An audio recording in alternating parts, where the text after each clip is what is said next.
Hi, Andrew. How are you? I'm good, thank you. How are you doing? I am good too.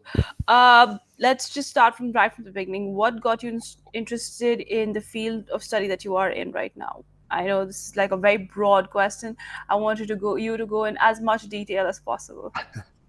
Well, I was so I've been writing about psychedelics and particularly DMT for 20 years maybe. But I guess when I was a student, like high school student, I first became interested in psychedelics as kind of a teenager, getting interested in altered states of consciousness and slightly weird. I was always interested in kind of to some concern from my parents, interested in kind of some quite strange topics when I was very young. So I was interested in the occult and ghosts and werewolves and vampires and Ouija boards and things like this. So I got into some trouble when I was very young at school for, bringing in Ouija boards and things. And um, so I've always been interested in strange things. And when I became a teenager, um, as many teenagers do, they get interested in drugs a little bit. And for me, I took an academic or an intellectual interest in them. So I knew really from the point of finishing high school that I wanted to study the effects of drugs on the brain and on consciousness. So that's kind of where it started. And then I went to university and I studied chemistry and pharmacology and kind of developed my interest in that over time. And that's kind of just blossomed really. I did a PhD in biochemistry, and then shifted over to neuroscience for one of my postdocs about 14 years ago now. Um, and that's when I really started writing a lot and speaking more publicly about my ideas that I'd been developing over the prior decade. And yeah, and kind of here we are now. So I moved to Japan in 2015 to do a postdoc in computational neuroscience, where I studied molecular mechanisms of synaptic plasticity in the brain. So how do neurons speak to each other? How do the strengths of neurons, strength of connections between neurons change over time? So I was doing molecular modeling of that. But now I've completely left. I've moved from Okinawa in the south of Japan to Tokyo, where I am now, where I spend all my time thinking and writing and trying to scrape a living doing that. So this is where we are. First of all, why Japan? Um, Kind of fortuitous, really. I was working. I was finishing up a brief postdoc in Oxford in the UK, obviously, and my contract ended and I needed a job. And there happened to be a position, a postdoctoral fellowship opening in Japan, in Okinawa, which was for basically the same kind of work that I'd been doing at Oxford University.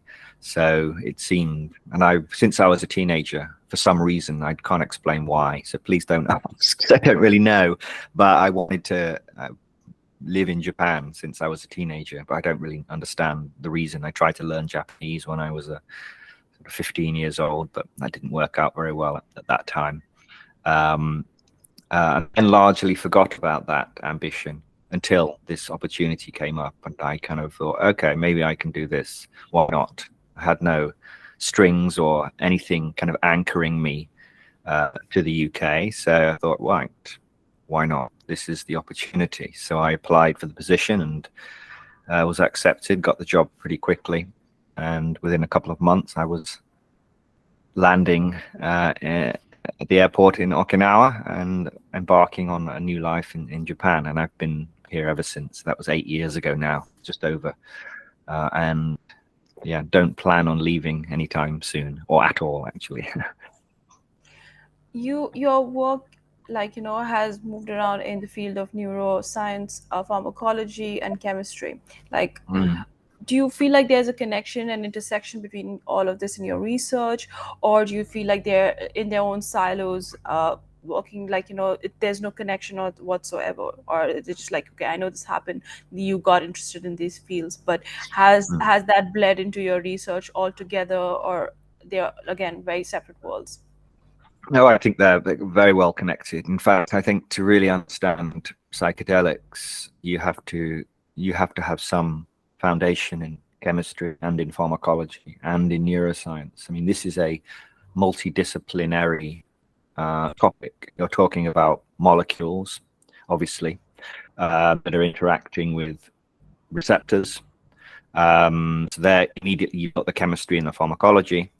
And these affect the way that neurons behave, and ultimately this causes changes in the way that neurons communicate with each other and the patterns of information that are instantiated across the cortex, in the brain. So I think to really deeply understand how psychedelics are working, one has to have a foundation, I think, of those. So it's certainly not a coincidence. It was a deliberate shift for me from biochemistry to a very low level, a molecular, subcellular level, towards neuroscience. That wasn't kind of random. It was a conscious decision that this wasn't something that was kind of missing from my repertoire. If you my academic repertoire was the neuroscience. So yeah, I think it's these are equally important aspects, I think, of the whole psychedelic science discipline. You've been a part of a paper for the continuous infusion of DMT. Mm. And I think the first test that was done, which was accomplished and was a positive one, was with 4 volunteers. Can you talk about the implications and the understanding of the from those papers and how it has evolved, or does it still stay the same as we stand today? So the so this DMTX, this continuous infusion of DMT, the idea being that you can so normally when you would use the DMT, you use what's called a bolus injection. So all the drug goes in within sort of 30 seconds. And it rises in the brain. It reaches a very brief plateau over a couple of minutes, and then it falls exponentially. So it's a very quick experience, 5 to 10 minutes. So I wrote a paper with Rick Strassman, who did the largest study of DMT in human volunteers back in the 90s. And we wrote a paper. We got this model which would allow you to stabilize the DMT in the brain using continuous intravenous infusion protocol, informed by a pharmacokinetic model. The idea being that you could safely extend the DMT state for, as long as you want. But that was just a model. It was a kind of a proof of principle paper. But a number of groups now have kind of picked up the mantle, and Imperial College London, who's one of the world's, if not the world's leading psychedelic research group, have kind of taken this the furthest, in that they have successfully implemented this technology, if you like, in actually 11 volunteers. We spoke to 4 in this live stream yesterday, but there are 11 volunteers, seven men and 4 women, and they all received 30-minute infusions at various dose levels. So I think there are 4 different dose levels from low to high. And what they were able to demonstrate remarkably was that you can, as we hoped, you can actually stabilize the brain levels, or stabilize the experience. So kind of hold somebody within that intense psychedelic state for the 30 minutes without any problems, without any safety issues, no issues with cardiovascular issues or anxiety or any other kind of problem. So it seems to be very safe and well tolerated.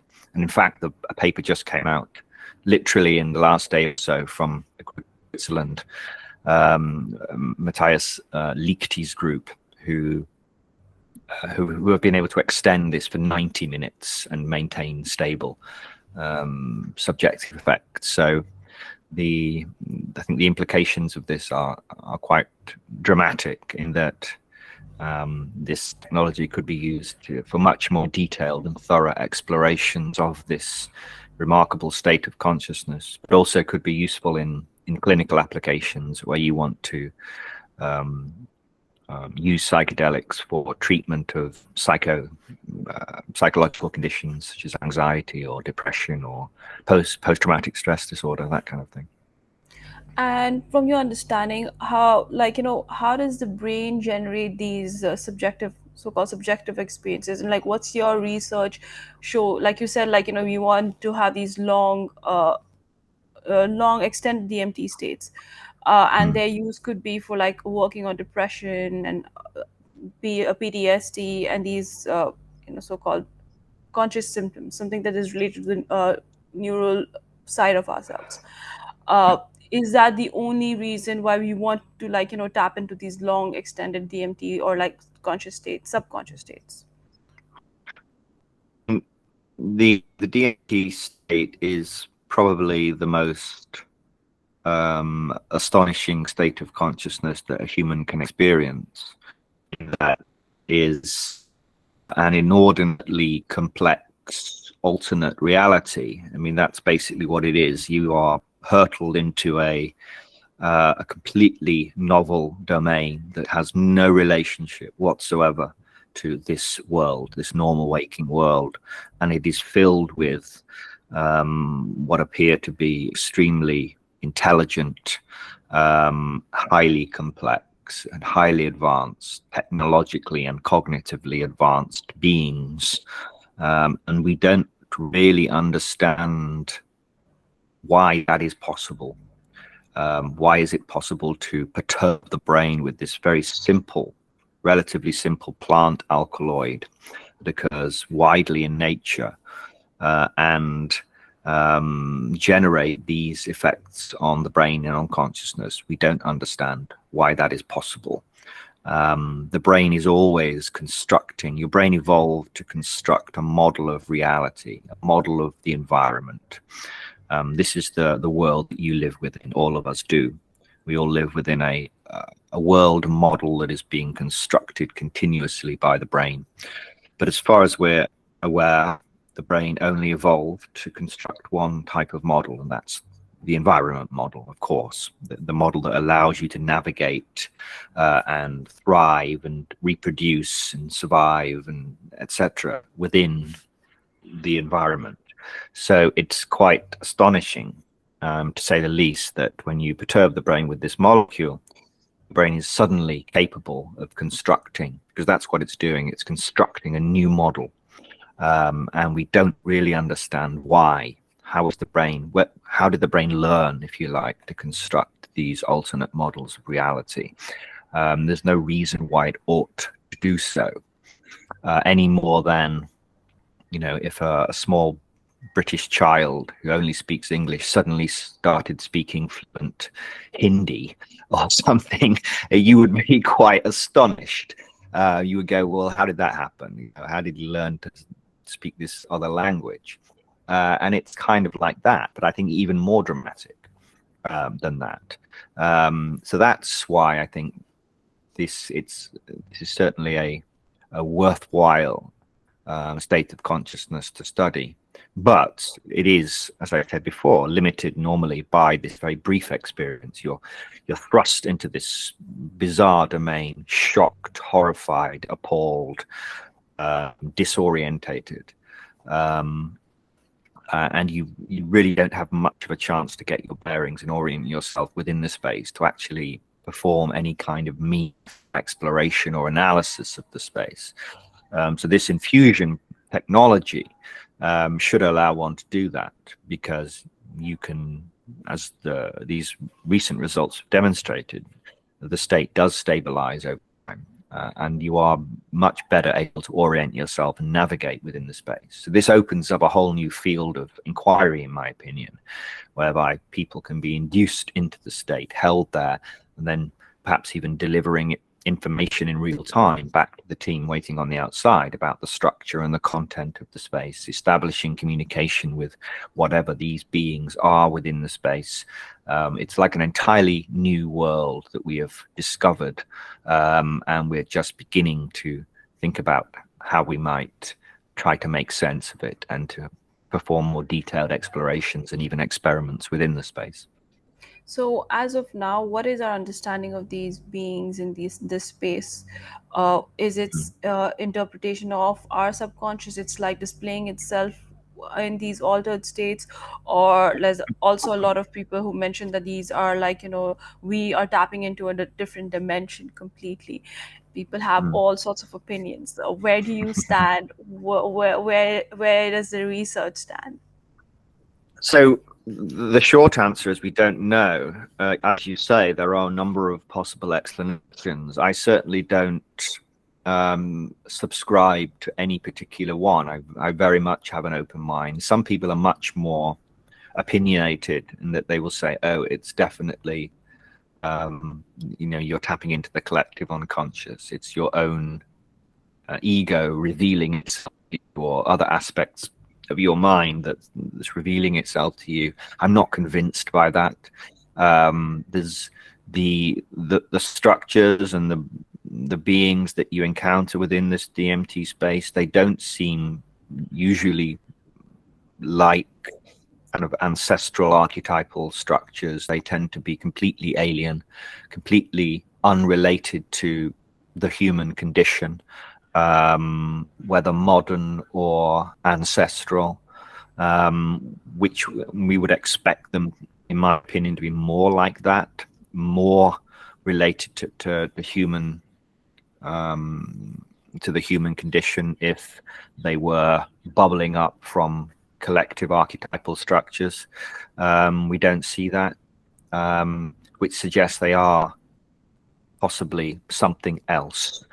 But that is, of course, a huge leap, because it would require, if we really do think that we're dealing with some kind of, dare I say it, alien intelligence of some sort, this uproots all of our kind of fundamental ontological assumptions about what is and isn't possible, and out of our relationship to reality, really, and of our understanding of the basic structure of reality. I think that would have to be altered, to say the least, if we are to accept that we could be dealing with some other intelligence. So the jury is very much still out on this one.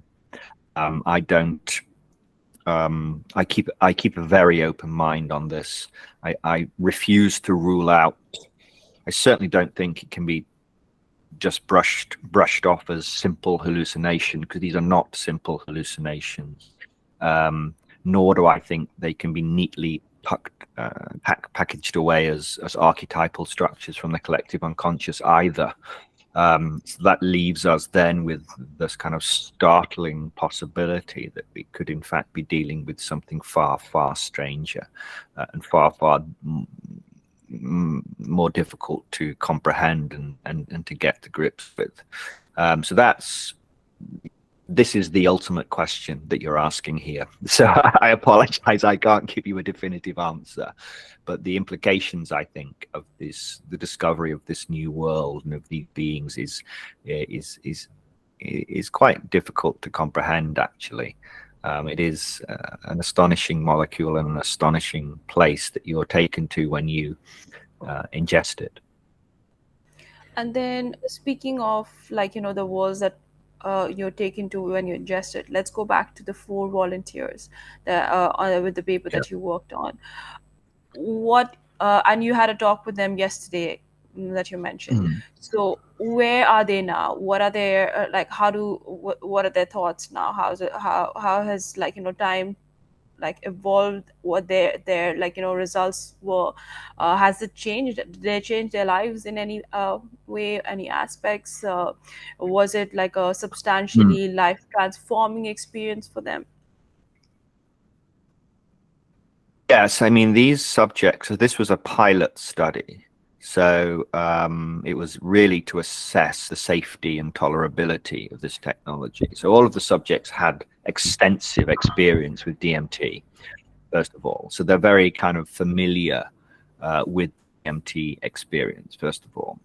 But what was um, kind of remarkable about this extended state was that they, more so than the normal DMT state, what they, was some of them at least, the ones we were able to speak to, noticed was that the there was a kind of a greater multiplicity of experience. So they felt like they were progressing deeper and deeper and deeper through the space over time, much more than you get with a normal mode of administration, which, as I said, is only just a few minutes. So they're able to move through this multitude of different realms. So this is a vast, incomprehensibly vast space that you are entering, extremely rich, extremely diverse, both in terms of its structure and its content and its occupants. Um, um, so that was kind of startling to them. I think that there was so much more to explore than they realized. But also, many of the subjects, or some of the subjects that we spoke to, also were meeting the same beings, the same entities in multiple sessions. So they'd give them a message, they'd speak to them, and then the following session, which might be a couple of weeks later, they'd go back, they'd find themselves in the same place, and they'd find themselves meeting the same entity as well. And the also, what was quite reassuring from my perspective is there was no sense of animosity or disapproval, if you like, from these entities. This is a new technology in a way. So there was some concern that perhaps these beings wouldn't appreciate the fact that we have intruded in their realm for much longer than most people do. But actually, they seemed quite happy, quite welcoming, and eager in many cases, eager to communicate, to show things, right? This is a very common experience that people are shown things, messages, screens with complex symbols on, things like this. But unfortunately, um, as it currently stands, we're not able to make sense of these messages. There seem to be communicating in a language that is just way beyond anything that humans have ever had to deal with. It's kind of like that movie Arrival. Have you seen that movie Arrival? No. Yeah, so we have this very strange circular language that they had there. So it's kind of like that, and that you're dealing with an intelligence that's way beyond human intelligence, and they are really keen, really eager to communicate and to express messages, but we're not at the level yet where we can actually make sense of these messages. So that's another thing that we need to focus on, is how do we stabilize this two-way communication, and how do we get that information out in real time from the T space back to people waiting on the outside. And there could be linguists and anthropologists and mathematicians and these kind of specialists who will be able to devise experiments that could be performed in the space. What kind of structures are seeing, what is their form, what is their relationship, and then these mathematicians or linguists on the outside would receive that information and hopefully kind of work to interpret it. So lots of possibilities. We're just really dipping our toes in the water here. 30-minute infusion, it's still relatively short compared to what would be possible, which could be hours and hours or even days. Speaking of not being able to comprehend what these states of consciousness are able to like communicate with us, we don't even understand what is being told in a way. What Hmm. other like challenges and or limitations have you encountered in your research, and like how were you working towards addressing them? Limitations, did you say? Sorry. Yes. Um, Well, I mean, so I'm kind of out of the academy, so I'm not affiliated with a university. So I kind of work entirely. Um, so I leave kind of the technicalities up to the groups that are actually doing DMT-X. So always with this kind of work, the initial study is always the most difficult one, because you don't know. Well, first of all, you have to get approval to do these kind of studies, and that can be difficult. But for groups like the Imperial College team, who have extensive experience doing human studies with psychedelics, that's not so much of an issue. Other groups face much more difficulty there, many more obstacles, in terms of licensing and getting approval from the relevant bodies, that kind of thing. Then there's the issue of, well, is it going to be safe? Are people going to start freaking out, or is their blood pressure going to go through the roof, or are they going to have uncontrollable anxiety, or these kind of things? So certainly the biggest kind of hurdle to get over is that first study. Is it safe? Is it tolerable? Does it work? Fortunately, all of these answers have been answered in the affirmative. So it is safe. It is tolerable. All of the subjects were able to deal with the various dose regimes that were given. They were all able to be induced into this stable state. Their anxiety levels were quite high at the beginning, but then drop down. So there isn't increasing anxiety or fear or panic or anything like that throughout the experience, when it is stable. So as far as I'm concerned, this is, a huge positive result from these studies, and what comes next will depend upon the Imperial College team and this team in Switzerland as well that's working on it, Matthias Lichter's team. But now that we have these first studies out, I think it's simply a matter of replicating them and extending. How far can we push this? Is there an issue with tolerance over time? So will the effects of the drug diminish over much longer infusion? There's no real solid evidence for that, that you need to have, increasingly low doses over time to actually maintain the same state. There might be some small amount of tolerance, but I'm not really convinced by that. So it seems that this could be extended for several hours. How a subject would deal with being in this for 5-6 hours, and then returning. So this is an issue. When you thoroughly kind of integrated and embedded within this extremely bizarre alternate reality, the question then is there going to be an issue with reintegration back into the normal waking world? That could be an issue. 30 minutes doesn't seem to be a problem. 90 minutes also doesn't seem to be a problem. But over many hours, you might find that people lose any sense of ever having been a human. I mean, this be completely embedded within this alien reality, and then suddenly you're coming back out, and you have to kind of remember who you are. So that might be another obstacle to get over, is how you reintegrate people back into this reality after much more extended experiences. But that's for the future, I think. Those are the kind of things that people need to think about. But as things stand with the current state of the art, there doesn't seem to be any major issues with these extended infusion techniques. What are the ethical considerations do you believe researchers should keep in mind studying psychedelic substances and its effects?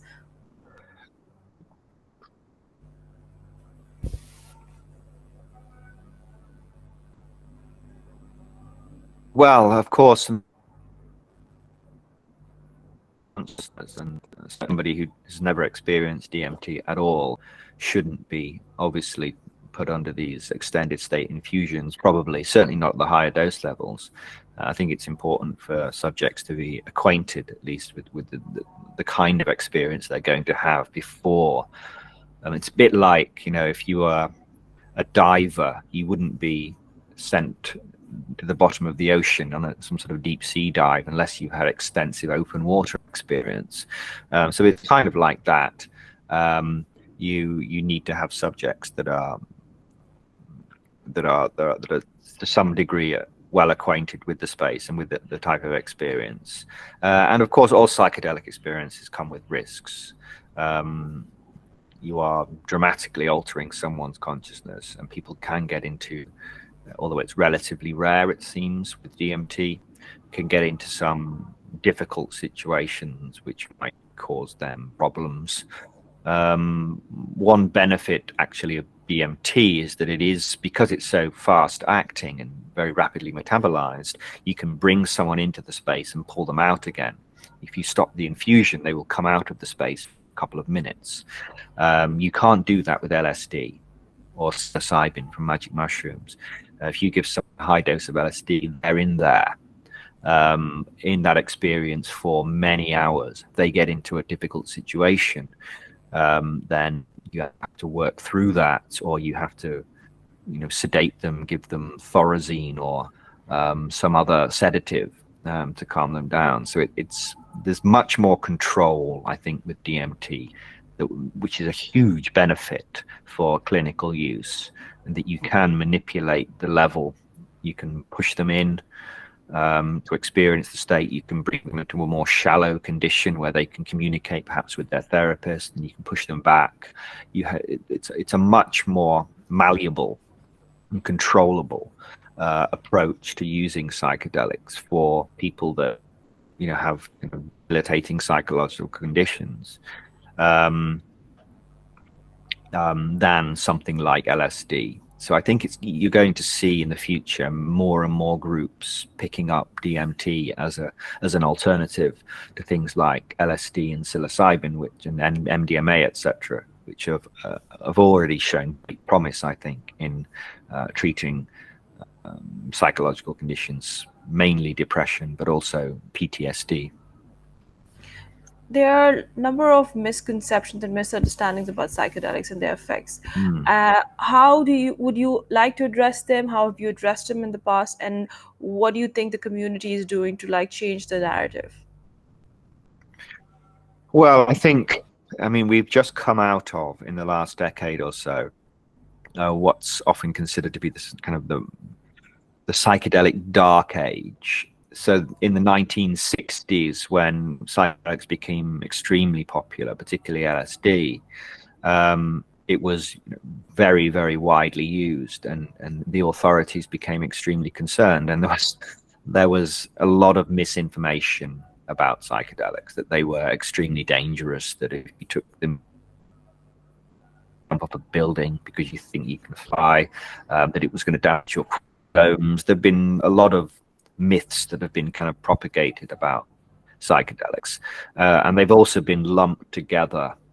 We have this huge group of things we call drugs, and so very kind of broad and overly broad term, but people lump together psychedelics with things like heroin or cocaine or other kind of so-called drugs of abuse. And they're really not. These are completely non-addictive, in many cases anti-addictive, and they can be successfully used to treat people with things like alcoholism, for example. They've shown great promise in that as well, various psychedelics. So I think public perception of psychedelics has been marred by all of this misinformation that's been propagated for decades, really. But we're just coming out of that now. Psychedelics are again becoming part of the mainstream. I think people are starting to realize that these are not just recreational drugs, but that these are in fact powerful psychotherapeutic tools. And so, what would you say, to the people who would say, what about the negative effects of the LSD experiments and the cases like, Mm. Charles Manson, and how, Mm. like, that really there were like mind control experiments done by the government, and they did Mm. not turn out very positively. And I mean, LSD is still considered a psychedelic, not something like a cocaine, or let's say that's Mm. completely different class. But Yeah. LSD does fall under psychedelics. Yes. Yes. I mean, LSD is a psychedelic. Psilocybin is a psychedelic. So is DMT, and there are many now different psychedelics. As with all drugs, there's the possibility for use and misuse. You can say the same about guns. You can say the same about knives. You can say the same about cars. Everything has the potential to be misused. But psychedelics, they won't turn you into a mass murderer. Um, but there are always risks with taking psychedelics because it is such a profound it does have such profound effects on consciousness. There are always going to be risks, and obviously people with certain psychological conditions. So if you have a history of psychosis in your family, then you're not going to be accepted into one of these DMT trials, for example. But for the vast majority of people who take LSD or psilocybin, at least under controlled conditions, these are not really recreational in that people who take them need to be aware that these are going to be profound effects on consciousness that are going to last quite a long time. Certainly with LSD, we're talking 8, 10, 12 hours.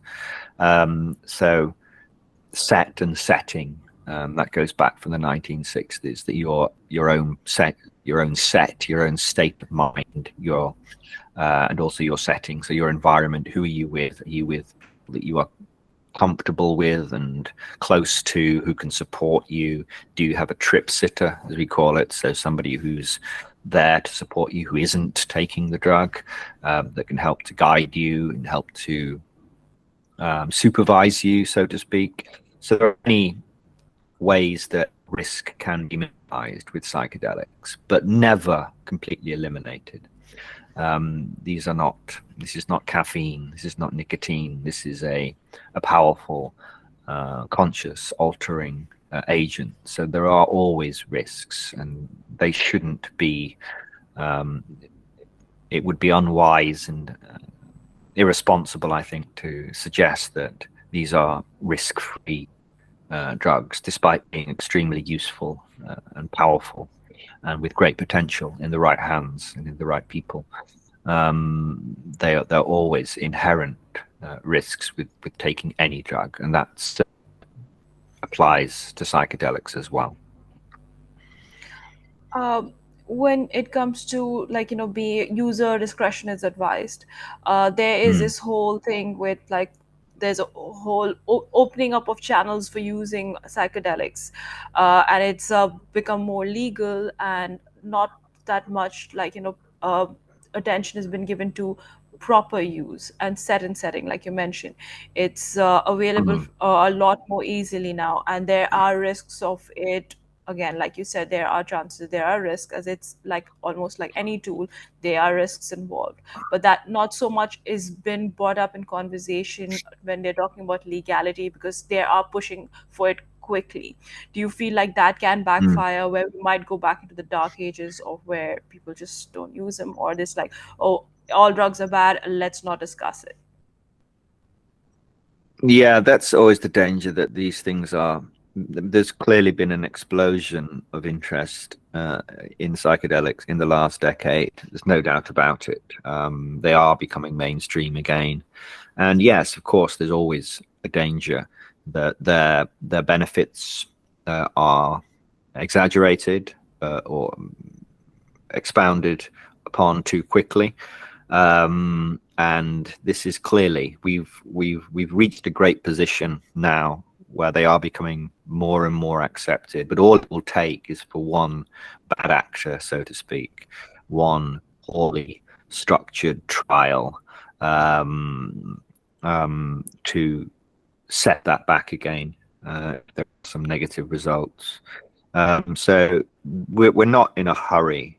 I think there's lots of groups now working with psychedelics very, very responsibly. No evidence that in a controlled setting with proper support, with proper screening of subjects, participants, patients, that there is any significant risk with these drugs, or that it's higher than with other psychotherapeutic molecules. But yes, we need to tread slowly and carefully, I think. If you were to decide, like, how anyone would be able to approach it, what would the checklist look like? What would it go like, make sure, like you said, like, if you have had like history of mental issues, probably, get yourself checked before you like, dabble in these substances. What else would that checklist look Mm. like? Yes, I mean, I don't run human studies myself, so mm, that's always a comprehensive screening for anyone who's going for a. So if you're talking about clinical trials, actual clinical uses of LSD, obviously these are people that have psychological conditions, so they are anxious, they do have a history of trauma. So that's a given. But yes, there will be family history, particularly for other psychological conditions. So if you give someone who is prone to, has some kind of propensity to developing psychosis, if they're relatively young, for example, and they've got a close family member who has schizophrenia, would be a good example there, then they will be excluded from the trial. But also other physical conditions, so, or neurological conditions, so epilepsy, for example. So if you had a history of seizures, then you would probably be excluded from certainly this extended state DMT trial. But generally, I think the idea is to open up this new therapeutic technology to as many people as possible. But and the kind of the setting part of these protocols, so the kind of environment, the kind of people that are supporting the patients has progressed massively over the last couple of decades. So we're in a position, say in the 1950s, when LSD was first being trialed for alcoholism. We know much more about its effects. We know much more about its risks, and also relative risks in different. So yeah, I think that's yeah, pretty much all I can say, really. I'm sure each group that does these kind of studies, they will have their own particular checklist, and they're very careful. They don't want accidents to happen, so to speak. So they're very careful in their screening to make sure that they're not going to be recruiting somebody who has a much higher likelihood to encounter significant negative effects. Of course, negative effects are always a risk anyway, but you can minimize that. You can make it as safe as possible for as many people as possible. And so far, this seems to be the case. There aren't reports of major adverse events in these new LSD and psilocybin and now DMT trials. So I think whatever we're doing, we seem to be doing it right, I think. What role do altered state of consciousness play in the, like, the big picture of human evolution and cognition? There's a lot of, like, Mm. the, what's it called, the grand ape theory, where people said that psychedelics was the reason why humans evolved to be who they are now. What are your thoughts? Mm. And then where where do you stand in this? Well, I mean, we normally exist within this very stable model of reality that we exist within. We have cognitive flexibility So basically, the brain is always trying to maintain this balance between stability and rigidity, everything looking as it should, everything being stable and predictable, but also allowing for some flexibility. So strict problem solving, for example, requires quite rigid thought processes, one step to the next, one logical progression to the next. If I do this and then this happens, then I do this and then that happens, and I can form connections and everything's stable. This requires almost like crystalline thinking, if you like. But at the same time, if you take that to the extreme, you lose the potential for creativity, for novel ways of thinking, novel ways of solving a problem. Sometimes problems can't be solved through a simple, rigid, step-by-step kind of thought process. Sometimes you need to think out of the box, so to speak. And what psychedelics do is they create a much more flexible state of consciousness. The world literally becomes more fluid and dynamic and unstable, as do your thought processes as well. Now, this is probably not optimal for normal waking life all the time. You want to be able to think clearly and quickly and precisely. You want to see the world, things stable. But there are occasions, I think, where you want to loosen that up. When you're in a safe environment, so you're not at risk of being eaten by a tiger or attacked by somebody. When you're in a safe environment, when you're not driving down the road, whatever, then this is an opportunity. This is a time where you can enter into a much more flexible, more fluid state of consciousness, which will allow you to be much more creative and come up with much more novel solutions to problems. So I think psychedelics and these altered states of consciousness, which are much less rigid, and much more fluid and malleable than normal waking consciousness, I think is very important and could have had an important role in our evolution. I mean, we have clearly separated ourselves from the rest of the animal kingdom. We're clearly exceptional in many ways, and no doubt that is largely to do with our cognitive abilities, our cognitive sophistication, and our ability to solve complex problems, and our ability to think in novel ways. So psychedelics, I think, can have a really important role in that, as long as they are taken when you don't have to deal with the ongoing issues in the world, and don't have to deal with problems that can arise suddenly, and be able to think clearly and precisely. Then I think these altered states of consciousness can be extremely useful. So, like you were mentioning that, this could be extremely useful to understanding, like adding that fluidity to create and improving on, the structured patterns of thinking that we already have, which is so predictable and improves Yeah. on creativity. So Mm. we've had this dark age where we did not use psychedelics and they were all shut down. Do you feel like now that it's back on track to a certain degree, Mm. the way we see the world and the way we adapt to the world and tap into our consciousness is going to change? And how will it change? How does the future look like? Question. I don't know if I can. It's a difficult one.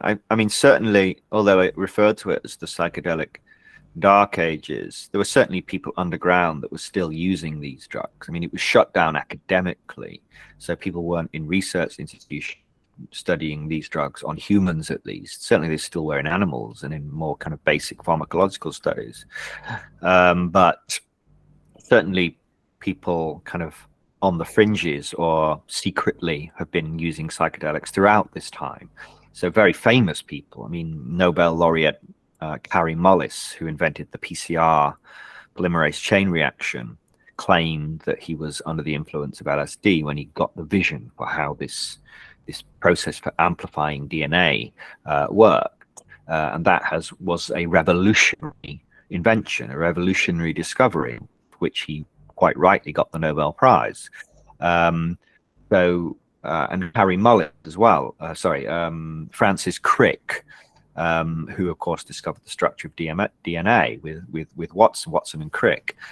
He also claimed that he used LSD back when he was researching the structure of DNA. So that might have, and of course that has one of the most important discoveries in human history. So I think, although there was something of a research dark age, I think psychedelics have had perhaps more of an influence than we might give them credit for.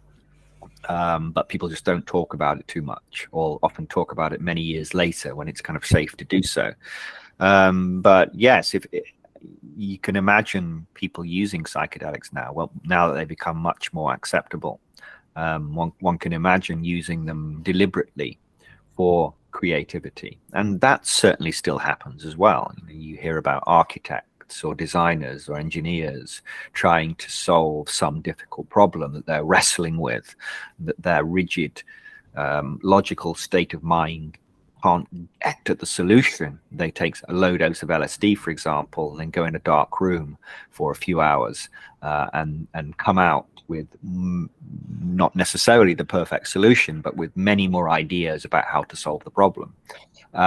So any kind of human endeavor that requires problem solving, that requires novelty and creativity. I mean, you can think of all. We're not just talking about the arts here. We're talking about mathematics. So solving or proving some theorem or developing some new branch of mathematics. You can imagine using something like LSD to visualize these, geometric structures or something that you perhaps couldn't access in normal waking consciousness. So I think you're going to see more of that. You're going to see more people deliberately and intentionally using psychedelics in their own particular field of work. Will that lead to a kind of an explosion, a flourishing of human creativity? I would love to think so. But that's just something we'll have to wait and see, I think. Can you discuss a little bit about the neurobiological mechanisms underlying psychedelic experiences and how they differ from other altered states? Yeah, so we know a lot more now than we did even a couple of decades ago, in that we understand that basically what psychedelics are doing broadly is altering the structure and dynamics of your world model, but also your internal model, your model of yourself, your model of yourself in relationship to your environment. And we know that psychedelics broadly, they create a much more fluid world model. It's much more dynamic. It's much less predictable. It kind of breaks down these very rigid structures that are instantiated in the cortex, and this leads to a much more flexible state of consciousness, as I said before. And we understand now that these molecules, particularly the classic psychedelics, are stimulating this type of serotonin receptor called the 5-HT2A receptor, which is found very high densities in the deeper layers of the cortex. And it's actually, by stimulating these receptors, it's actually increasing the activity, the excitability, we call it, of these particular subsets of neurons in the cortex, which allows them to communicate much more freely with each other. So they communicate more often, and basically this allows information to start flowing much more freely through the brain. So these entrenched, highly structured, rigid neural patterns start to break down, and we start to see a much more fluid neural state. The brain seems to explore a larger number of states much more rapidly and much more freely. And this, we think, is what causes this change in consciousness. And what is the relationship between psychedelics and spirituality? And how does this influence the future of research? Yes, please. Good question. So, I mean, I don't focus so much on, I mean, spirituality. This is a very, um, it's a very difficult topic, a very broad topic. Certainly, psychedelics. Many people do use do see psychedelics as having a spiritual aspect. There's no doubt about it. Many people see this altered state of consciousness as being much more profound and insightful, and indeed spiritual than the normal waking consciousness. Many people believe or feel that they are uh, entering a much deeper and more profound relationship with reality itself, particularly with high doses of things like LSD or DMT. People get the sense that they are becoming more aware of the unity of reality, the unity of consciousness. That they are a spiritual being, if you like. They are not just a an ape, a bipedal ape, but that they are actually, in fact, part of this universal, unified structure that we call reality. And of course, that these kind of intuitions or this kind of understanding is not new. You look back at ancient traditions, you look back at Vedic or at Buddhist traditions or Hinduism, or name your spirituality, and you will find these kind of intuitions that we are in fact part of some unified consciousness or unified being, that we are all in a very deep and profound way connected to each other. And psychedelics seem to catalyze that realization for many people. Many people do use them actively, in combination with meditation, with other spiritual practices, with other spiritual rituals. These are, for them, these are very spiritual molecules. These are not just drugs. And of course, if you go back to, for example, indigenous tribes in the Amazon, this is their religion. Ayahuasca, for example, which contains DMT, has been used for hundreds, if not thousands, of years to communicate with their gods, and their spirits and other discarnate entities of the netherworlds. So there's the connection between spirituality and psychedelics is not a new one. In fact, one could say that it's the original use of these molecules. Their original use was not as treatments for depression, but it was a means by which the individual could communicate with the gods. So this is the fundamental, the original use of psychedelics was as spiritual. No doubt about that. And for many people, whilst they have taken on a more academic role as well now, there's no doubt about it that for many people that is still their primary use.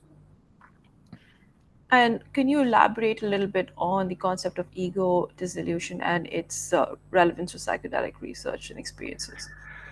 Yes. So the ego, the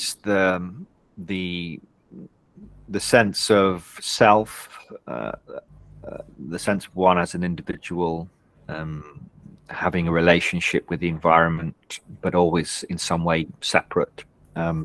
That is the basic idea of the ego. We understand now, not completely, but we have some understanding of which parts of the brain are active, help to maintain this sense of self. There's a large-scale network in the brain called the default mode network, and we know that this network starts to break down under the influence of psychedelics, as do other large-scale networks, and that breakdown of this default mode network correlates well with what's called ego dissolution. So the loss of the sense of self, the loss of one's personal identity, but also an experience called oceanic boundlessness, the loss of that disconnection between yourself, or the separation between yourself and the environment. So the idea of being enfolded into and becoming one with your environment. So there's no distinction between yourself and your environment. These are two related, but often differentiated experiences with psychedelics. And for many, that is a profoundly spiritual, profoundly important experience. It can also be quite terrifying if you're not expecting it, to suddenly have that most fundamental of things for us, which is your sense of you, the sense of I, the feeling of I in relationship to everything else, is a fundamental part of human conscious experience in human life. So having that fall away, often quite dramatically and quite suddenly, under the influence of a psychedelic, can be quite shocking, quite terrifying. So again, that's another small risk with these, is that you can experience states of consciousness that you're simply not prepared for. But for many people, this is something that they aspire to. They want to achieve that state of unity with everything and become a point of, or become a field of consciousness within greater reality. And that, again, of course, connects to the spiritual aspect, because this is, in many ways, one of the aims of many spiritual disciplines, is to achieve that sense of unity, that to allow the I, the ego, the self, to kind of drop away, and to come into a much more close and unified relationship with all of reality. Speaking of spirituality, what are your beliefs in God? And do you believe in God? And then, if yes, do you feel like the entities that we encounter in these spiritual states of consciousness are angels, or like what are they? Well, do I believe in God? I don't believe in it. I mean, I always respond to that question as well. Tell me what God is, and I'll tell you if I believe in it. So it depends how you define it. If I ask one person what they mean by God, they might talk about the Abrahamic God of the Bible, whereas others will talk about, Brahman or something. Others would have many different ideas of what God means. So I don't know. I certainly don't ascribe to any particular faith or any particular religious ideology at all. But I am, or have been aware, at least for many years, of the kind of the remarkable fact that we're here at all, that we are conscious, and that we're these beings that exist. I mean, that in itself is a remarkable thing. So there is great awe and wonder at that fact alone.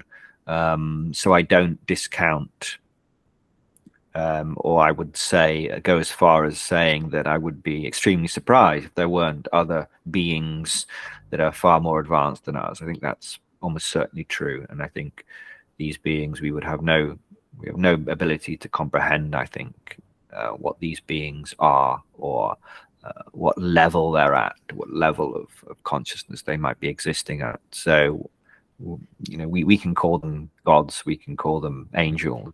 I don't think the name actually is that important to me, what we call them. I'm more interested in how we establish communication with them, and establish some kind of relationship with them, I guess. But yeah, I avoid naming them, and people like to do that, and people tell me, "Oh, you're communicating with demons. This is extremely bad," or "These are angels," or "These are the 7th level devas," or I don't know. There's all these different things, different labels people put on them, but I avoid that, largely because I'm simply not qualified. I don't know,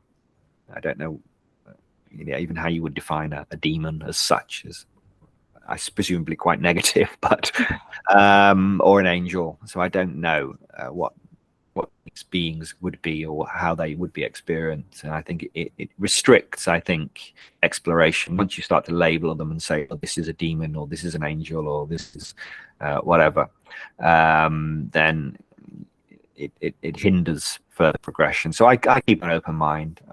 I accept that we seem to be dealing with some kind of other intelligent being. That's as much as I'm willing to say about them, I think. And where can people find your work or follow you on if you are on social media? Yeah, so I post quite a lot on Twitter. So my Twitter handle is Alien Insect.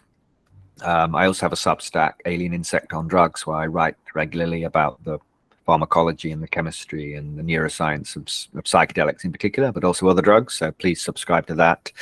I also have a new book out, Reality Switch Technologies, which is probably, I think it is the most kind of detailed, comprehensive guide to how psychedelics work in the brain, from the level of the chemistry, the drug receptor interactions, through to changes on neural activity, all the way through to changes in the structure and dynamics of your world model. So if you really want to develop a deep understanding of how psychedelics, all different classes of psychedelics as well, not just the classic psychedelics like LSD, how they work in the brain, then Reality Switch Technologies is probably the book that you want to read.